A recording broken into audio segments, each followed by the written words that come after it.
রোজার নিয়ত কোনটি বা কিভাবে করব? নিয়ত করা কি রোজা রাখার জন্য জরুরি?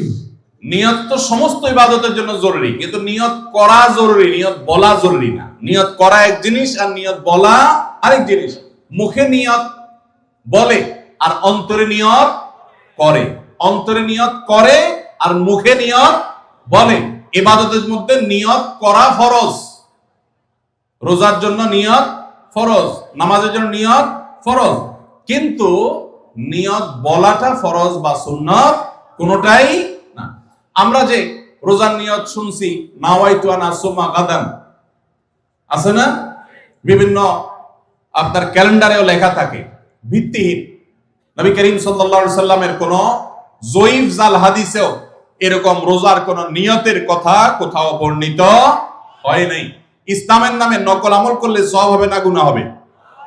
খবরদার। এই জন্য আমরা মেহেরবানি করে, আমি কি জন্য ভোর রাতে উঠছি, সারি খেতে উঠছি, সারি খেতে উঠছি মানে কালকে রোজা রাখবো, এটাই তো আমার নিয়ত। মনের ইচ্ছা আছে, ইন্টেনশন আছে, এটাই নিয়ত। মুখে আলাদা নিয়তের উচ্চারণ দরকার নাই। একজন রোজাদারের জন্য রমজানের প্রতিটি দিনের আমলের রুটিন কি হবে? কিভাবে সে তার রোজা কাটাবে?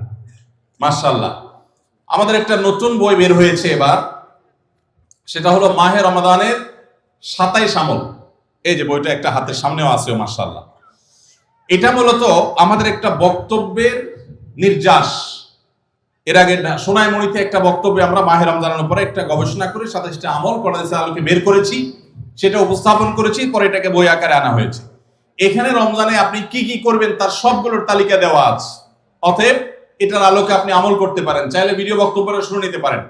একবার সকাল থেকে রাত পর্যন্ত একটা সুনির্দিষ্ট রুটিনের মধ্য দিয়ে কাটাবেন। আর কিচ্ছু করতে পারেন না পারেন, শুধু একটা কথা বলে যাই, রমজান মাসে ফরজ রোজা রেখে অন্তত কোন প্রকার হারাম কাজ, গুনাহের কাজ করবেন না। বাস এটুকু যদি করতে পারেন, ইনশাআল্লাহ আপনার রমজান সাকসেস। চেষ্টা করা যাবে না ইনশাআল্লাহ? একটা কাজ যদি করতে পারেন, আপনার রমজান ইনশাআল্লাহ সফল। সেটা হলো ফরজ রোজা রাখলেন, 5 ওয়াক্ত নামাজ তো ফরজ পড়বেনই, ফরজ কাজগুলো করলেন আর গুনাহ থেকে বেঁচে থাকলেন। কোনো হারাম কাজ করলেন না, ঝগড়াঝাটি করলেন না, মিথ্যা বললেন না, চগলখড়ি করলেন না, গীবত করলেন না, কাউকে ঠকাইলেন না, 2 নম্বর কাজ করলেন না। এই গুনাহমুক্ত যদি রমজান কাটাইতে পারেন, আপনার রমাদান সাধনার সার্থক ইনশাআল্লাহ। আল্লাহ তৌফিক দান।